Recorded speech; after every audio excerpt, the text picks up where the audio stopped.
programa Outras Palavras, um oferecimento Sindiúte MG, Sindicato Único dos Trabalhadores em Educação de Minas Gerais. Educação em Debate. Em julho de 2014, o Sindiúte completa 35 anos de história. E é exatamente para conversar sobre essa história que nós convidamos o Cássio Diniz. O Cássio é professor de História da Rede Estadual, dedicou o seu mestrado à história da nossa categoria e também é doutorando em Educação. Cássio, obrigada pela sua participação. Além de todo esse estudo, você tem uma militância importante, você foi um dos fundadores da subsede de Caxambu, do Sindiúte, e é também diretor estadual. Então, agradeço a oportunidade da conversa aqui conosco. Eu que agradeço, Beatriz, pela oportunidade de estar aqui compartilhando com você e com todos os telespectadores sobre o fruto do trabalho de pesquisa da história do nosso sindicato. Bom, então, que história foi essa que se construiu, Cássio? A gente sabe que era o ano de 79, a gente sabe que vivíamos uma ditadura militar, mas nós também sabemos que trabalhadores e trabalhadoras foram protagonistas de uma luta importante que resultou na UTE e depois no Sindiúte. Conta essa história na perspectiva do que você estudou. Então, é exatamente isso. A UTE, a União dos Trabalhadores do Ensino de Minas Gerais, que viria a ser, a partir de 1990, o Sindiúte, ele, na verdade, foi fruto de todo um processo de lutas que começou a se desencadear no Brasil e principalmente em Minas Gerais contra a ditadura civil-militar.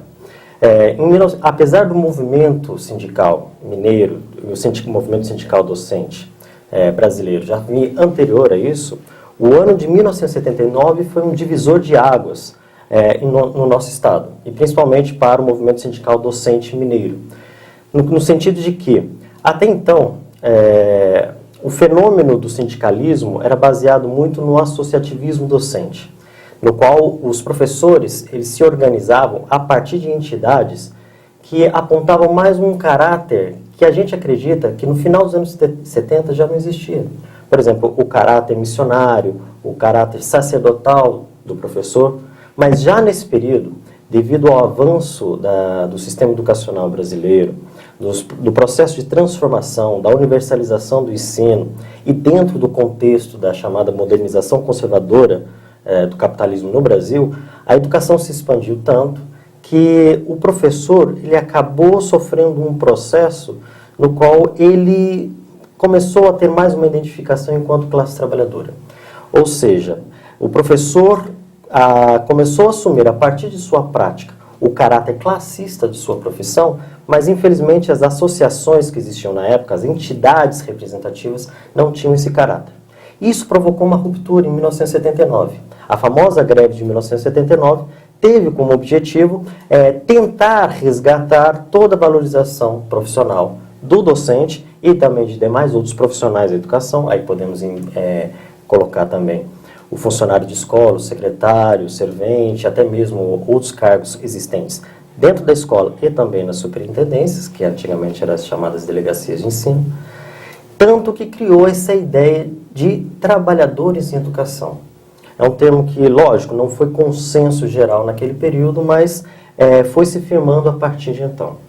A greve de 79, ela foi um marco porque ela não só colocou novamente na rua os trabalhadores de educação, colocou na luta, não só por questões econômicas, corporativistas, mas também no questionamento à ditadura civil-militar. Como consequência de toda essa luta, além dos ganhos imediatos econômicos, houve a criação de uma nova entidade, uma entidade baseada no seu caráter mais classista, combativo, tomando como exemplo as entidades e os modelos de luta típicos da classe trabalhadora, surgindo daí então, no Congresso de 21 e 22 de julho de 1979, a União dos Trabalhadores do Ensino de Minas Gerais. No seu estudo, Cássio, você aponta algumas características de 79, né? Naquele momento não tinha lideranças ainda consolidadas, tem um caráter espontâneo do movimento e existia na época a APPMG e também existia o Simpro, e que nenhuma dessas entidades não quiseram pegar para si essa demanda da greve. Então, a greve aconteceu apesar dessa organização oficial. Naquele período, até 1988, os servidores públicos no Brasil eram proibidos de terem sindicatos. Então, no máximo que ocorria para tentar ter uma forma de organização, os servidores formavam suas associações.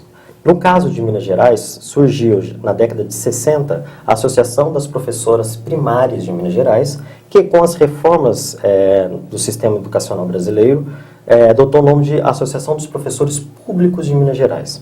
Só que o seu caráter não era de organizar e mobilizar os trabalhadores de educação mineiro com o objetivo da conquistas mais imediatas, econômicas, corporativistas, como também as lutas mais políticas. O objetivo não era esse. O objetivo era, baseado num caráter mais missionário e sacerdotal do professor, simplesmente ser um clube, um grêmio, uma associação que juntasse os professores, mas que falasse em nome dos professores, mas sem adotar os instrumentos típicos da classe trabalhadora. Com as transformações que a própria categoria, não só em Minas Gerais, mas no Brasil inteiro, estava tendo, elas não tinham mais essa representatividade. A categoria não se reconhecia mais nessas entidades. Tanto que, quando estourou a greve de 79, que de certo ponto foi espontânea, mas também não podemos esquecer a ação subjetiva de alguns militantes que já vinham do movimento estudantil, outros que vinham da luta armada. Apesar do caráter espontâneo, essas entidades, tanto a PPMG quanto o Simpro, que é da rede particular, não assumiram essa luta. Não assumiram porque não queriam liderar um movimento que fazia um enfrentamento com a ditadura. Não só com o governo federal, mas também com os seus representantes estaduais, que na época o governador era Francelino Pereira. E, diante disso, as pessoas tentaram se organizar no calor do momento e essas novas lideranças começaram a surgir no calor do momento. Um exemplo mais claro é do professor Luiz Dulce, que anos depois viria a ter uma carreira política de destaque no país, mas que surgiu a partir da necessidade de construções de lideranças no próprio movimento. Luiz Dulce era uma personalidade que era desconhecida para a categoria em 79. O mais interessante é que na assembleia que ocorreu no dia 12 de maio de 1979, essas novas lideranças que começaram a surgir imaginavam que a luta ia aparecer mais no setor privado. Tanto que a ideia, nesse momento, era construir uma oposição à direção burocratizada do Simpro. Só que ao convocar essa assembleia, a grande surpresa apareceu mais gente da rede estadual. Então percebeu-se a necessidade de dar um giro político em relação àquele momento e direcionar para a luta da rede estadual, que estava naquele momento muito precarizada.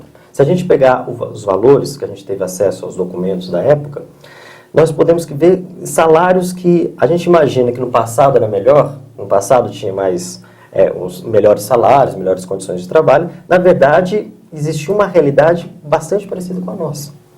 Então, a rede estadual apareceu como um setor da categoria mais propício à luta, com mais revolta, com mais disponibilidade. Tanto que naquela mesma assembleia votou para o início de uma greve, sem organização, sem estruturas sindicais, a partir do 17 de maio, 5 dias depois. Então, a gente tem que destacar também o caráter heróico da categoria, que mesmo sem uma liderança consolidada, foi a luta com o objetivo de melhorar a situação da sua categoria.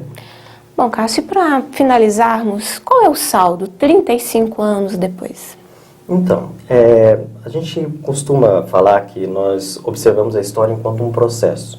E um processo permeado de contradições, com avanços e retrocessos. Mas o mais importante a gente destacar nos últimos 35 anos é que a categoria docente mineira e a categoria dos trabalhadores da educação de Minas Gerais, a exemplo do que ocorreu em todo o país, sofreu um processo de desenvolvimento da sua consciência de classe. Hoje, muito mais do que naquela época, os professores, os demais trabalhadores, funcionários de escola, elas se reconhecem enquanto classe trabalhadora. Lógico que é um reconhecimento muitas vezes contraditório.